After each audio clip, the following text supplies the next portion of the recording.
Last night, we got to see what the Denver Nuggets would look like if they were just playing at their highest potential, and they weren't even fully healthy, but Russell Westbrook, Jamal Murray, Nikola Jokic, Michael Porter, these guys were on a different level. And in the third quarter, they absolutely blew the brakes off of the Detroit Pistons when they outscored them 47-28. And what I wanted to do in this video was kind of break down this third quarter and show you exactly how they were able to do it. For example, let's look at this play. So we're going to get a DHO here between Russell Westbrook and Jamal Murray. We're just going to drive into the player that's guarding Jamal. We're going to have him come off, and we're going to hand the basketball over to Jamal Murray. Now, our key read defender is Cade Cunningham. Is he going to go over the screen off the DHO, or is he going to go under? If he goes under, we're going to have enough time to just stop and pop for an open three. If he goes over, then we want to initiate this drive and then the roll or the pop out here by Russell Westbrook. But we don't have to worry about that because he goes under the screen for whatever reason. Russell Westbrook does a great job kind of stopping in that lane to close out. Jamal Murray hits a wide open three. And like I said, we're going to break down all of these points here in the third quarter and show you how they were able to just pretty much end this game a little bit early. But big shout out to Jamal, Jokic, Russell Westbrook, Michael Porter Jr. I mean, they almost had 2 triple-doubles in this game with Jokic and Russell Westbrook. So before we dive into the video, do me a big favor. Hit that like button if you want more Nuggets videos throughout the entirety of the season. And with that being said, let's dive into some film. All right, here is the deadliest duo in basketball. Jamal Murray and Nikola Jokic. This two-man game is one of the toughest to stop in the NBA right now, and I don't think teams really have an idea how to stop it. So what we're going to kick it over to Nikola Jokic, and then we're going to get what you call a give and go chase the ball. So once we give it over to Nikola Jokic, we want a DHO, we want to run to Jokic, and then again, read our main defender. If he goes under the screen, we're going to stop, and we're going to pop for a three. So boom, we're going to hand it off. What is our main defender going to do? Because we already know they do not want to hedge over and give us a mismatch down low right away. So they're not going to switch. We have to read our defender. He goes under the screen. Jokic does a good job feeling him go under and then backing up as he goes, opening up a lane for Jamal Murray to get an open three. Once again, this is the toughest duo in the NBA to stop because they're so smart. High IQ players. They know how to play with each other. Jamal Murray, open three, easy money. Let's go. All right, here's one of my favorite plays of the game. We got a side at a bounce from underneath the basket. We're going to get an initial screen here by Nikola Jokic, which is going to send Payton Watson to that baseline. But once Jokic sets that screen, he's then going to turn around and then set another screen for Jamal Murray to leak out to the three-point line, clearing out this entire side of the floor with the cut by Payton Watson. And let's actually watch this breakdown. So boom, we get that. Now that whole left side looks like it's cleared. Now, as we are setting a fake screen here for Jamal Murray, right? We're setting this screen here.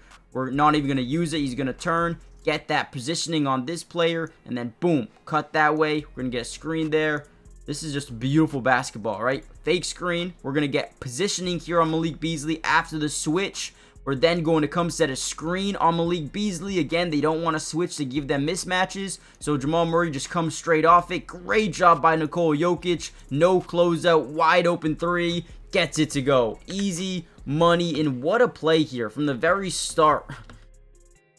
I know when I was speaking, it probably didn't make sense. But boom, screen there. Clear out this corner. Fake screen here for Julian. Right? Don't use it. Get the switch. Now we have positioning here. Set the screen. They don't switch. I love it. Let's go, man. That is beautiful basketball right there. All right, before we get into this next play where, Payton Watson, another really good player for them defensively, all over the place. We're going to break that one down in a second.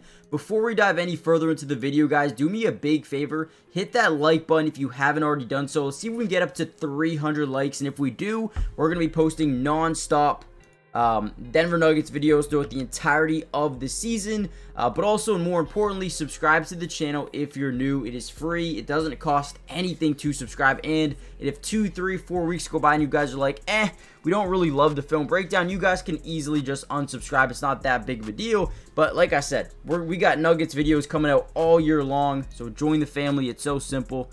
Now, with that being said, let's jump back into the video. So This is a defensive possession. Payton Watson, you're going to get right back into his offensive, player he's guarding. And we're going to get this off-ball, pick and pop here. We're going to try to get Malik Beasley to, maybe pull up a three here depending on where this defender goes. But Payton Watson, man, so lengthy, does a great job playing these passing lanes. It looks like Beasley's going to be able to maybe curl to the basket, get an open mid-range, or maybe just stop and pop for a three, maybe draw that backside contact for an and one, or just, 3 free throws. Not really too sure, because it doesn't happen, because Payton Watson, boom, gets into that passing lane, and now we have a fast break situation. I love Payton Watson. I feel like he's a very underrated playmaker, especially on the defensive side of the ball with those lengthy arms. I mean, in this game alone, I know he didn't shoot the ball amazingly, but had 2 blocks and a steal, had 5 points, and one of them included right there. So, listen, I know Payton Watson's not your 20-point scorer per game, and he may not ever be. But what he does add is that defensive versatility and a new dynamic to this team. Look at this one. Beautiful job finding Jokic, driving to the lane, easy scoop layup. I love even Payton Watson in transition is something to be proud about, because I feel like he's developed a ton. Right? I love when this team's in transition, because even though it looks like Jokic is in slow motion, you still can't stop him. Right? So you have obviously Tyson driving baseline. You got Jamal Murray at the top. I mean, this is a good read. Look at Jokic. It's easy money. Let's go. I'm honestly a 106 to 85 already. Unreal. All right, here's another play I really like here by the Nuggets. We're going to fake a screen here by Christian Brown. We're going to send Jokic over to be the actual screen man. And you're going to notice that they're going to switch everything. So Brown's going to get switched onto Cade Cunningham. And then you're going to get Beasley here on Russell Westbrook before we get the screen from Nikola Jokic. So right away, we notice the switch there. Now we got this, right, with this high pick and roll with Nikola Jokic. And as Russell Westbrook comes off, he's going to initiate another switch now onto Isaiah Stewart. And this is where the Nuggets are probably their most dangerous. Once they initiate that main switch, they can do a bunch of different things. They can either give the ball to Nikola Jokic here at the top of the key, because one, it's a clear mismatch, and two, if he is able to get into this painted area, you're going to draw some sort of rotation, whether it be a blitz from the top or whether it be a weak side rotation from the corner. You're going to get some rotation, but sometimes Russell Westbrook has the ability to take his own mismatch and just score over him, right? Step back, pull up mid-range over him, gets it to go, right? Now, I feel like Russell Westbrook, and you guys can correct me if I'm wrong, but I feel like he has done such a good job this year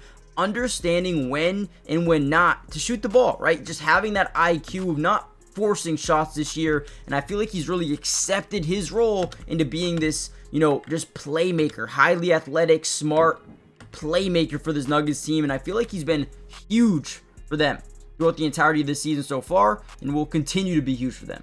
Then basically the play that called the game here, high pick and roll or high pick and pop, trying to get the ball quickly to Beasley, going to get a steal. Once again, easy fast break in transition, 113 to 88 going into the fourth quarter. This Denver Nuggets team is dangerous when they're feeling it and when they're fully healthy. Obviously, they don't have Aaron Gordon right now, but when they do, this team is slept on, in my opinion. I know they're only 17 and 13. It takes a little bit of time for them to get going, but if they can peak at the right time, right before the playoffs, this is a team that I would not want to play.